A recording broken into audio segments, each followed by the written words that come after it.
आप जिस story SS stories पर सुन रहे हैं, एपिसोड 5 दीपंकर सेन का पुत्र। अगले दिन सुबह सुबह सेन परिवार विशेष रूप से जीवंत दिखाई दे रहा था। यह पारिवारिक बैठक के कारण था, जो जल्द ही शुरू होने वाली थी और हर कोई हवेली के बीच मैदान की ओर जा रहा था। सेन परिवार में इस समय सभी लोग कानाफूसी कर रहे थे।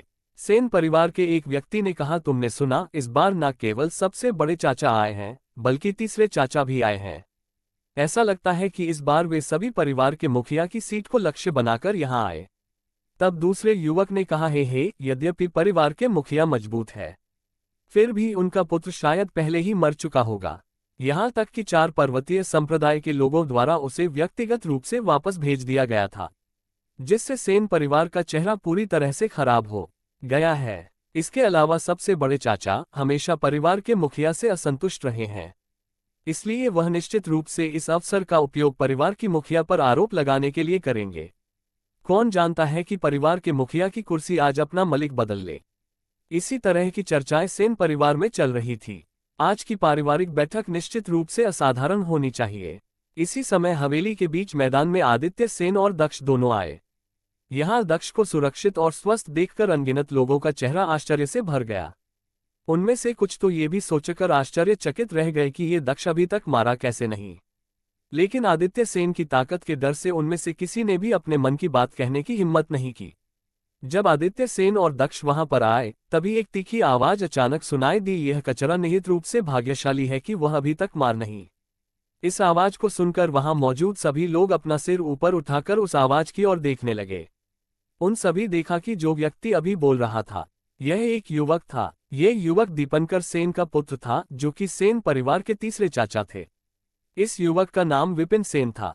विपिन सेन और दक्ष दोनों एक ही उम्र के थे। हालांकि विपिन सेन साधारण ऊर्जा के 6वें स्तर पर था। विपिन सेन को देखकर एक युवक ने कहा, तो यह विपिन सेन था। इसमें कोई ऐश्वर्या की बात नहीं कि उसने ऐसा कहने का साहस किया। इसके बाद जब वहां मौजूद लोगों ने दीपंकर सेन और अर्नव सेन को एक साथ वहां आते हुए देखा, तो ये सभी समझ गए कि ये दोनों यहाँ गलत इरादे से आए हैं। अर्नव सेन दक्ष के सबसे बड़े चाचा थे। जब आदित्य सेन ने विपिन सेन की बात सुनी, तब उनकी आंखें ठंडी चमक से चमक उठी और उन्होंने विपिन सेन को दूर से देखते हुए कहा, आपने अभी जी कहा, उसे दोबारा कहना। इधर जब विपिन सेन ने आदित्य सेन की यह बात सुनी, तो उसे अपने पूरे शरीर में डर का एहसास होने लगा और उसने आदित्य सेन की ओर देखने की हिम्मत भी नहीं की कि मैं जल्द ही परिवार के मुखिया के रूप में अपना पद छोड़ सकता हूं। क्या आपको लगता है कि आपको ये पद मिल सकता है? क्या आप इसके योग्य हैं? ये कहने के बाद आदित्य सेन ने एक कदम आगे बढ़ाया और उनके शरीर से अचानक ठंडी ठंडक निकलने लगी, जिससे विपिन सेन दौड़कर दीपंकर सेन के पीछे छुप गया, क्योंकि उसे लगा कि उसका शरीर बर्फ जैसा ठंडा हो रहा है। आदित्य सेन की ये बात सुनकर दीपंकर सेन ने अपने दांत पीसते हुए कहा, मैं योग्य हूं या नहीं, इस पर अंतिम निर्णय केवल बड़ों का ही हो सकता है। तुम्हारे इसके बारे में कोई राय नहीं हो सकती है। ये कहते हुए दीपंकर सेन का चेहरा काला पड़ गया। उसे उम्मीद नहीं थी कि आदित्य सेन आज इतना दबंग हो जाएगा और अपने सामान्य स्वभाव से इतना अलग व्यवहार करेंगे। दीपंकर सेन की इस बात पर आदित्य सेन ने कहा, तो आपने इसे स्वीकार कर लिया है कि मैं आदित्य सेन अभी भी परिवार का मुखिया हूं। आपके पुत्र ने मेरे पुत्र को मेरे सामने अपमानित किया है, तो वह किस प्रकार की सजा का पात्र है? ये कहते हुए आदित्य सेन पीछे नहीं हटे और ठंडी हवा और भी भारी हो गई। आसपास की हवा का तापमान लगातार गिर रहा था और बर्फ की सफेद परत बनना शुरू हो गया था। ये देखकर भीड़ में चर्चा शुरू हो गई। किसी ने कहा, परिवार का मुखिया निसंदेह परिवार का मुखिया होता है। उन्होंने अपनी गरिमा दिखाते हुए सबसे पहले तीसरे चाचा के ऊपर सवाल उठाया। भीड़ में खड़े लोगों के दिल में आदित्य सेन के लिए सम्मान और प्रशंसा का संकेत दिखाई दे रहा था। उन्होंने सोचा था कि आदित्य सेन तीसरे चाचा और सबसे बड़े चाचा द्वारा शुरू किए गए जल से निष्क्रिय रूप से निपटेंगे। आदित्य सेन की बात सुनकर इधर दीपंकर सेन ने कहा, आदित्य सेन, क्या तुम्हें लगता है कि मैं तुमसे डरता हूं? इतना कहने के बाद एक शक्तिशाली गर्मी की लहर उठी और ठंड से डटकर मुकाबला करने लगी। ये देखकर दक्ष ने कहा, पिताजी के पास बर्फ की मार्शल आत्मा है और इसलिए वह मुख्य रूप से बर्फ तकनीक का अभ्यास करते हैं। हालांकि दीपंकर सेन के पास अग्नि मार्शल आत्मा है और इससे वह मुख्य रूप से अग्नि तकनीक का अभ्यास करते हैं। किंतु जल अग्नि का अभिशाप है। चाहे दीपंकर सेन कितना भी प्रयास करे, वह मेरे पिता के खिलाफ आज नहीं जीत पाएगा। इस बार उसका हारना निश्चित है। ये कहने के बाद दक्ष, जो कि किनारे पर खड़ा था, वह अर्नव सेन उनकी ओर देखने लगा। इसी समय अर्नव सेन ने कहा, दूसरे भाई, परिवार की बैठक जल्द ही शुरू हो रही है। क्या ऐसा हो सकता है कि परिवार के मुखिया के रूप में आप यह मानते हैं कि परिवार के बुजुर्ग आपके ध्यान के लायक भी नहीं है? भाई, आप परिवार के मुखिया के रूप में और अधिक अपमानजनक होते जा रहे हैं। एक बड़े होने के नाते आप छोटों को कैसे धमक सकते हैं? ये कहते हुए अर्नव सेन का स्वर ठंडा और मजाकिया दोनों था। इस पर आदित्य सेन ने कहा, हाँ, मैं आदित्य सेन अभी भी परिवार का मुखिया हूं और विपिन सेन, जो इतना अशिक्षित है, उसके लिए किसे दोषी ठहराया जाना चाहिए। आदित्य सेन की ये बात सुनकर दीपांकर सेन ने कठोर स्वर में कहा, दूसरे भाई बहुत प्रभावशाली हैं, लेकिन मैं ये देखना चाहूंगा कि परिवार के मुखिया के रूप में आप कब तक रह सकते हैं। तुम्हारे बेटे को 4 पर्वतीय संप्रदाय से बाहर निकाल दिया गया और उसे घर वापस भेज दिया गया।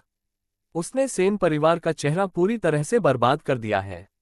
लोग इसके बारे में बाहर गपशप कर रहे हैं। दीपांकर सेन की यह बात सुनकर आदित्य सेन ने अपनी ठंडी नजरों से दीपांकर सेन की ओर देखते हुए कहा, मैं कब तक परिवार के मुखिया की सीट पर रह सकता हूं? दीपांकर सेन, क्या आप ये कहना चाह रहे हैं सेन परिवार में बुजुर्गों के पास सर्वोच्च अधिकार होता है? वह परिवार के अगले मुखिया को नियुक्त करने का अधिकार रखते हैं। इसलिए आदित्य सेन पर दबाव डालने के लिए और उन्हें एक कदम पीछे हटाने के लिए अर्नव सेन ने बड़ों की उपस्थिति की शक्ति का इस्तेमाल किया।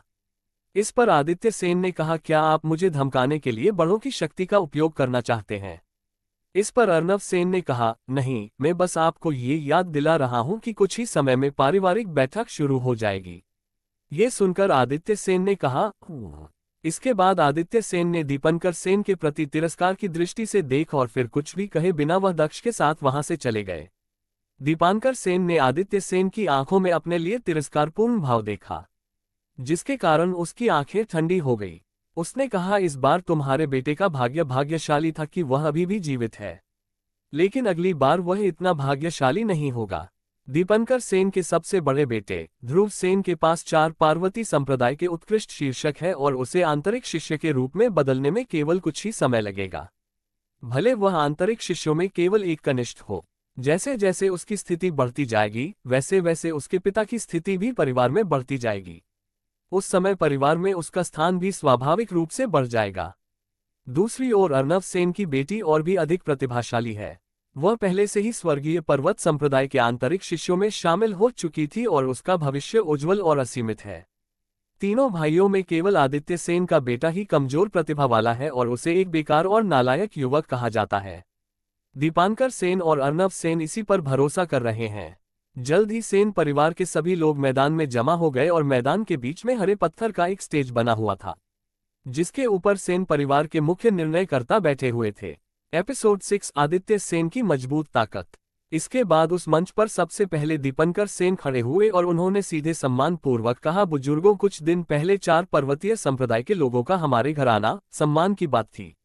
हालांकि यह वास्तव में हमें एक अधमरे बेकार युवक को भेजने के लिए था, जिससे हमारे परिवार का चेहरा पूरी तरह से खराब हो गया है। इसलिए मैं दक्ष को परिवार से अलग करने का सुझाव देता हूं। उसके पास सेन परिवार का हिस्सा बनने की योग्यता नहीं है। जब आदित्य सेन ने दीपांकर सेन की ये बात सुनी तब उन्हें बहुत गुस्सा आया।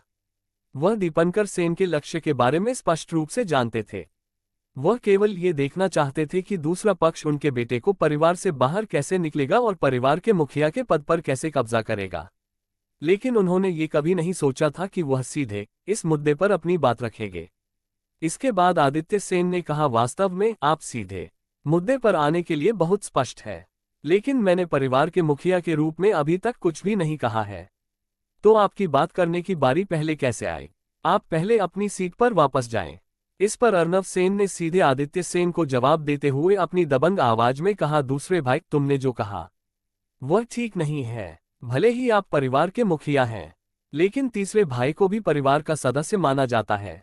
वह केवल परिवार के बारे में सोच रहा था। आपके बेटे ने वास्तव में हमारे परिवार का चेहरा पूरी तरह से खराब कर दिया है और इसे निष्कासित कर देना चाहिए।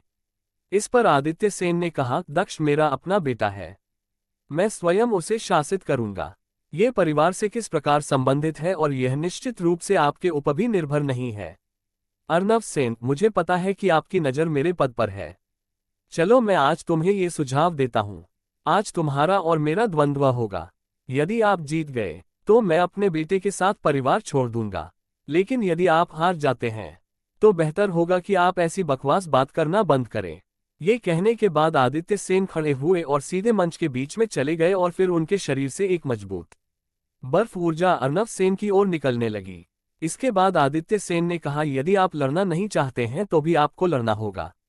इस समय दक्ष ने अपने पिता की ओर देखा और अपने मन में सोचा, ऐसी आक्रामकता जो लोगों को डरा सकती है। इस दुनिया में केवल ऐसे मजबूत लोगों का ही सम्मान किया जाता है। केवल ताकतवर को ही बोलने का अधिकार है। यह अपनी ताकत से दूसरे पक्ष का मुंह भी बंद करा सकते हैं। इसके बाद आदित्य सेन ने आगे कहा, मुझे केवल इस बात का डर है कि आप पर्याप्त नहीं। जब अर्नव सेन ने आदित्य सेन को ये कहते हुए सुना तो उनके अंदर का गुस्सा बढ़ गया। इसके बाद वह मंच की ओर सीधे चले गए और आदित्य सेन के सामने खड़े हो गए। सभी बुजुर्ग चुप रहे। वास्तव में वे भी खुश थे कि यह स्थिति उत्पन्न हुई। यदि आदित्य सेन अर्नव सेन के खिलाफ भी नहीं जीत सके और इस तथ्य के साथ कि उनके मन में एक बेटे की परवाह परिवार से अधिक है, इसके साथ आदित्य सेन से परिवार के मुखिया की कुर्सी का स्वाभाविक रूप से उनसे छीन ली जाएगी। इधर अर्नव सेन ने आदित्य सेन की ओर व्यंग्यात्मक स्वर में कहा, आदित्य सेन, मैं ये देखना चाहूंगा कि तुम किस बात पर इतने घमंडी हो सकते हो। इसके बाद अगले ही पल मंच के चारों ओर हवा का तापमान गिरना शुरू हो गया। दशकों में मौजूद सैकड़ों लोग एक ही समय में अपने शरीर और हड्डियों में चुभने वाली ठंड को महसूस करने लगे। तब एक बुजुर्ग ने कहा, यह एक बर्फ आत्मा की शक्ति है। आदित्य सेन की आत्मा बर्फ की आत्मा है। एक बार सक्रिय हो जाने के बाद आसपास का वातावरण पूरी तरह से बदल जाएगा। ठीक इसी समय जब अर्नव सेन अपनी मार्शल भावना को सक्रिय करना चाहता था, तभी उसे आदित्य सेन की आवाज सुनाई दी, बर्फ से घिरा हुआ। जैसे ही आदित्य सेन की आवाज आई, तब अगले ही पर आदित्य सेन के शरीर से एक बर्फीली हवा निकाली, जिससे पूरे मंच को बर्फ की सफेद परतों ने ढक दिया और फिर अगले ही पल वह बढ़ते हुए अर्नव सेन की ओर चला गया, जिससे अर्नव सेन का पूरा शरीर बर्फ की परतों से ढक गया और फिर वह बर्फ मानव में बदल गया। फिर अगले ही पर आदित्य सेन तेजी से अर्नव सेन के पास गए और उसे पर एक जोरदार मुक्का मारा। बूम! फिर वहां एक जोरदार विस्फोट हुआ और बर्फ टूट गई। अर्नव सेन इस हमले से मंच से उड़ गए और जमीन पर गिरने से पहले उनके मुंह से खून निकलने लगा। इससे सभी बुजुर्ग खड़े हो गए और अपनी आंखों के सामने का ये दृश्य देखकर स्तब्ध रह गए। अर्नव सेन को अप्रत्याशित रूप से केवल एक ही झटके में हरा दिया गया था। तब एक बुजुर्ग ने कहा, बर्फ से गिरा हुआ आदित्य सेन की बर्फ की मार्शल तकनीक वास्तव में 8वें चरण तक पहुंच गई है। इसमें कोई आश्चर्य नहीं कि वह इतना मजबूत है। ये कहते हुए उससे बुजुर्ग की आंखें चमक उठे। इसके बाद उस बुजुर्ग ने आगे कहा, आदित्य सेन के पास बर्फ की शक्तिशाली आत्मा है। बर्फ मार्शल तकनीक के साथ उसने अर्नव सेन को तुरंत जमा दिया और एक सांस में घातक प्रहार किया। अगर उसकी प्रतिक्रिया की गति थोड़ी भी धीमी होती तो मुझे डर है कि यह लड़ाई इतनी जल्दी खत्म नहीं होती। ये कहने के बाद उस बुजुर्ग ने अपना सिर हिलाया। इधर सेन परिवार के सभी लोग इस दृश्य को देखकर स्तब्ध रह गए थे। ये पहली बार था जब उन्होंने आदित्य सेन की ऐसी मजबूत शक्ति देखी थी। ये शक्ति अर्नव सेन की तुलना में भी बहुत अधिक मजबूत थी। इधर अर्नव सेन ने अपने मुंह से खून निकला और आदित्य सेन की ओर धुंधली दृष्टि से देखा। हालांकि आदित्य सेन ने इसकी कोई परवाह नहीं की, क्योंकि उन्होंने अनुमान लगा लिया था कि दक्ष की चोट अवश्य ही उनके 2 भाइयों से संबंधित होगी। क्योंकि वह उसके बेटे को मारना चाहते थे, इसलिए उसे उनके ऊपर कोई भी दया दिखाने की जरूरत नहीं थी। इसके बाद आदित्य सेन अपनी सीट पर लौट आए और फिर उन्होंने बड़ों की ओर सम्मानपूर्वक देखते हुए कहा, तारांकन बुजुर्गों, कृपया पारिवारिक बैठक जारी रखें। आदित्य सेन ने ऐसा व्यवहार किया जैसे कि अभी कुछ हुआ ही ना हो। इसके बाद बड़े बुजुर्ग ने एक हल्की सी मुस्कान के साथ कहा, वह आदित्य सेन, परिवार के मुखिया के रूप में आपकी साधना में सुधार हुआ है और आपने एक अच्छा उदाहरण स्थापित किया है। मेरा मानना है कि सेन परिवार के लोग और भी अधिक कड़ी मेहनत करेंगे। इस पारिवारिक बैठक का उद्देश्य पूरा हो चुका है। अब हर कोई जाने के लिए स्वतंत्र है, इसलिए अब पारिवारिक बैठक को जारी रखने का कोई मतलब नहीं है। बड़े बुजुर्ग की यह बात सुनकर आदित्य सेन ने कहा, महान बुजुर्ग, अगर ऐसा है तो पहले मैं आपसे विदा लेना चाहूंगा।